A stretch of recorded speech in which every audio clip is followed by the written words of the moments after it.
I realized that the disappointment and the hardships were going to happen to lead. What if everything you thought you knew about your favorite childhood TV star was wrong?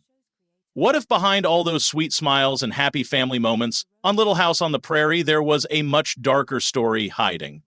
The truth about Melissa Gilbert's life is more shocking than anyone could have imagined. Melissa Gilbert's life started with sadness even before she could walk or talk. She was born on May 8, 1964, but her real parents didn't want to keep her. And that's why Eve Amos 9 would see her father. What she saw never was a good evil son. And she would see her father as much a part of her life as a drunk, a dirty thief, and a rapist. They already had 6 children from their past marriages and said they couldn't afford to take care of another baby. So when Melissa was just 1 day old, they gave her away to strangers. She never got to spend even one full night with the people who brought her into this world. A funny actor named Paul Gilbert and his wife Barbara adopted baby Melissa right away. Paul became the most important person in her life. He was like her superhero, the one person who made her feel wanted and loved. But when Melissa was only 11 years old, her whole world fell apart. Paul died suddenly, and everyone told her it was because he had a stroke in his brain. This made sense because he had been sick before, but it wasn't the real truth. For over 30 years, Melissa believed her dad had died from being sick. But when she was 44 years old, she discovered something that broke her heart into pieces. The kids disposed of her things, but her brain also burned away when she found out her dad had died from being sick. Her dad hadn't died from a stroke at all. He had actually killed himself because he was in too much pain to keep living. He had been a brave soldier in World War II, but he got hurt badly and was always suffering. Even the doctors couldn't help him feel better anymore. When Melissa learned this terrible secret, she felt so sad and angry that she could barely get out of bed for weeks. Melissa's new family was already connected to television and movies. Her mom, Barbara's father, was Harry Crane, who helped create famous TV shows that made people laugh. So Melissa grew up around TV cameras, movie sets, and famous people. When she was very young, she started acting in commercials to sell things like dog food and toys. She was a natural performer, even as a little girl. When Melissa was 9 years old, something happened that would change her entire life forever. She went to try out for a new TV show called Little House on the Prairie. There were more than 500 other girls who wanted the same job, but when Melissa met Michael Landon, the man who created the show, something magical happened. He looked at her and knew right away that she was perfect to play a character named Laura Ingalls. The funny thing was, Melissa had never even heard of Michael Landon before, so she wasn't nervous or trying to impress him. She just acted naturally, and that's exactly what he was looking for. The TV show started when Melissa was 10 years old and didn't end until she was 19. For 9 whole years, millions of people watched her grow up on television every single week. At the show's most popular time, over 20 million people would watch each episode. That means every week, Melissa was in the living rooms of families all across America. People saw her lose her baby teeth, get taller, and turn from a little girl into a teenager. No child in the history of the world had ever been watched by so many people for so long. While other kids her age were playing with friends, riding bikes, and going to regular school, Melissa was working hard on the TV show. She had to memorize lots of lines and be ready for the cameras very early in the morning. She couldn't go to a normal school like other children. Instead, teachers would come to where they were filming and give her quick lessons between scenes. It was a strange way to grow up, but she was very good at acting and even got nominated for important awards. When Melissa was 15, something happened that made her very uncomfortable and scared. The show's writers decided that Laura should have a boyfriend named Almanzo Wilder. They hired a 23-year-old man named Dean Butler to play this part. Dean was 8 years older than Melissa, and this age difference made everyone feel weird. Melissa was still just a teenager in high school, but Dean was a grown man who had already finished college and was living like an adult. The worst part was that Melissa had to act like she was in love with Dean's character. She had to kiss him on the show, and it was actually her very first kiss ever in her whole life. She had never even been on a date with a boy her own age before. She begged Michael Landon to change the story so she wouldn't have to kiss anyone. She asked if the characters could just hug instead, but he said no. The show needed romance to keep viewers interested. When they filmed the kissing scene, almost 100 people were watching, including camera operators, sound technicians, and other workers. There were bright lights everywhere and multiple cameras recording everything. Melissa's mom stood behind the cameras and started crying because she was so upset watching her teenage daughter kiss a grown man. Dean Butler, the actor, later said he knew it was wrong and felt very uncomfortable too, but they had to do it anyway because it was their job.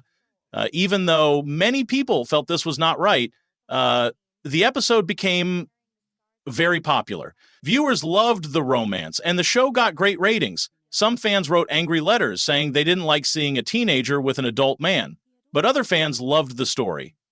The episode was so popular that TV stations showed it twice. As Melissa got older, the pressure of being famous started to hurt her in serious ways. She began drinking alcohol when she was still a teenager because it helped her feel less scared and alone. By the time she was an adult, she was drinking 2 whole bottles of wine every single night. She also started using dangerous drugs like cocaine. One night, she drank so much that she passed out in her dog's bed and couldn't remember what happened. That's when she realized she had a big problem. The fame and pressure also made her relationships with other people very difficult. She got married to a man named Bo Brinkman, but he was mean to her and cheated on her with other women. The worst thing happened when she had just had a baby and was still recovering from surgery. She woke up one night to feed her baby and found her husband on their couch having sex with another woman. When she stood there shocked, he wasn't even sorry. He just asked her what she was looking at. Melissa's life got even more complicated when she tried to audition for other movies. A famous director named Oliver Stone was mean to her during an audition because she had said bad things about him in the past. He made her say embarrassing words while getting on her hands and knees, and then he made fun of her when she started crying. She ran out of the room feeling humiliated. But Melissa's story isn't just about sad things. She also did amazing things that showed how strong and brave she was. When she was 48 years old, she joined a TV show called Dancing with the Stars, where celebrities learned to dance. Even though she got hurt during the competition and had a concussion, she kept dancing until she finished 5th place. Later, she became the president of a very important organization that helps actors and performers. She was only the 3rd woman ever to have this job, and she worked hard to make things better for people in movies and TV shows. She even tried to run for Congress when she was 51 years old, though she had to stop because she got hurt and needed surgery. The most important change in Melissa's life came when she met Timothy Busfield. They had known each other for over 20 years, but they fell in love when she was 48 years old. He was different from the other men she had dated. He loved her exactly as she was and didn't try to change her. They got married in a beautiful ceremony where she wore a red dress instead of a white one. When Melissa was 50, she made a brave decision about her body. She had gotten breast implants years earlier because she thought they would make her look better, but she didn't like how they felt. She decided to have them removed because she wanted to be comfortable with her natural body. She also stopped getting Botox shots and other treatments that were supposed to make her look younger. Throughout all these difficult times, Melissa never forgot about the show that made her famous. In 2008, she acted in a musical version of Little House on the Prairie that traveled all around the country. She also wrote a book called Prairie Tale, where she told the truth about her drinking, her failed marriages, and all the pain she had experienced. The book helped other people who were going through similar problems feel less alone. In 2024, 50 years after Little House on the Prairie first started on TV, Melissa and Dean Butler got together for a special reunion event. Over 18,000 fans came to see them. They weren't playing Laura and Almanzo anymore. They were just 2 friends who had grown up together in front of the whole world. They shared stories about what it was really like to film the show and how it had changed their lives. Today, Melissa Gilbert lives quietly in upstate New York with her husband, Timothy. She's far away from the craziness of Hollywood, and she's finally found peace. She learned that real happiness doesn't come from being famous or trying to stay young forever. It comes from being honest about who you are and finding people who love you for exactly that. Her story shows that even when life starts with sadness and gets very difficult, it's always possible to find your way to a better place. Throughout all these difficult times, Melissa never forgot about the show that made her famous. In 2008, she acted in a musical version of Little House on the Prairie that traveled all around the country. She also wrote a book called Prairie, where she told the truth about her drinking, her failed marriages, and all the pain she had experienced. The book helped other people who were going through similar problems feel less alone. In 2024, 50 years after Little House on the Prairie first started on TV, Melissa and Dean Butler got together for a special reunion event. Over 18,000 fans came to see them. They weren't playing Laura and Almanzo anymore. They were just two friends who had grown up together in front of the whole world. They shared stories about what it was really like to film the show and how it had changed their lives. Today, Melissa Gilbert lives quietly in upstate New York with her husband, Timothy. She's far away from the craziness of Hollywood, and she's finally found peace. She learned that real happiness doesn't come from being famous or trying to stay young forever. It comes from being honest about who you are and finding people who love you for exactly that. Her story shows that even when life starts with sadness and gets very difficult, it's always possible to find your way to a better place.